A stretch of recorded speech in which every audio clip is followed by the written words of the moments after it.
आपल्या रोजच्या आयुष्यातल्या अनेक समस्या एका खास गणिती टूलने सुटतात. त्यासाठी फक्त त्या सिच्युएशनला एका स्टँडर्ड मॅथ्सच्या फॉर्ममध्ये आणायचं असतं. हे आहे त्याचं स्टँडर्ड फॉर्म. आपलं काम आहे एक्सची व्हॅल्यू शोधणं, ज्यामुळे हे इक्वेशन खरं ठरेल. चला तर मग हे सोडवण्यासाठी आपल्याकडे असलेल्या 3 मुख्य पद्धती पाहूया. यामध्ये आपण इक्वेशनला सोप्या गुणाकारात मोडतो, एकदम फास्ट.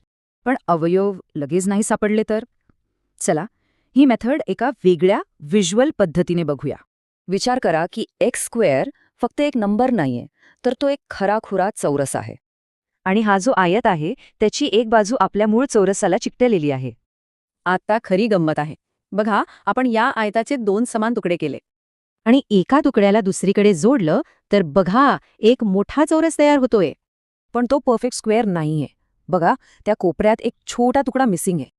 आणि हाच तुकडा जोडला की झाला आपला पूर्ण वर्ग. म्हणूनच या मेथडचं नाव असं आहे. आणि मग आहे आपलं ब्रह्मास्त्र, क्वाड्रॅटिक फॉर्म्युला. हे सूत्र नेहमीच कामाला येतं. फक्त एक गोष्ट लक्षात ठेवा, या काही कॉमन चुका आहेत. खास करून निगेटिव्ह साईन सांभाळा. फॉर्म्युलाचा हा छोटासा भाग म्हणजे जादू आहे. यावरून उत्तर कसं असेल हे आधीच कळतं.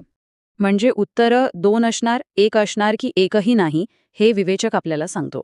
परीक्षेत चांगले मार्क मिळवण्यासाठी या टिप्स नक्की लक्षात ठेवा. वेळही वाचेल आणि उत्तरही बरोबर येईल. तर आता ही सगळी टूल्स आपल्याकडे आहेत. आता विचार करा, याने कोणकोणत्या प्रॉब्लेम्सला आपण सॉल्व्ह करू शकतो.